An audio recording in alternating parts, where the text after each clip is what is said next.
Good morning, everybody. Today is the final day of Hanukkah, which of course is a little bit sad for all of us. But I want to share with you something really powerful that happened to me this morning. So earlier this morning, my boys and I woke up and we drove out to a community called Mevo Haron, which is about a half hour from here. And the reason why we went is because my son's Rebbe, his teacher, was doing a musical Hallel. So every day during the 8 days of Hanukkah, we join together and we sing the words of Hallel, the words from the Psalms of King David, as an expression of our deep gratitude to Hashem for the miracles that happened during the time of Hanukkah and also for the miracles that are happening all the time in our lives. Today, this musical Hallel took place in a very special location. Inside of this community, the members of the community built this little garden area with a beautiful lookout, and it's called Mitzpeh Hodaya, and the Hodaya lookout. And it's named after a girl who was 14 years old when she was critically wounded in a terror attack and a bus bombing in Jerusalem in 2011. 6 years later, in 2017, she died from her wounds. And the members of the community dedicated this special space after her. And her name is Hodaya, which means praise, which means gratitude, which is what Hanukkah and Hallel is all about. So we gathered there to sing on the final day of Hanukkah.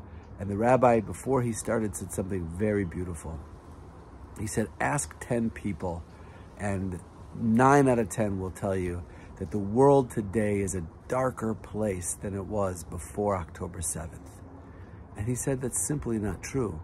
The darkness, the evil, was only exposed on that day, but it lurked. It was there behind the curtain. We just didn't fully comprehend how dark and how evil the world was at that moment. But since that moment, we have infused and injected and illuminated so much light into the world through our chesed, through our acts of kindness, through the unification and the unity of the Jewish people as a result of what happened, the massacres and the pogroms, through our Torah learning in the memory of the wounded, or the memory of the soldiers that were killed, or in the merit of the wounded, or in the merit of the hostages, through our prayer, through all the different things that we have mobilized together as a nation, as a people to do, that has brought so much more light into the world that the world's actually a much lighter place than it was 2.5 months ago before October 7th.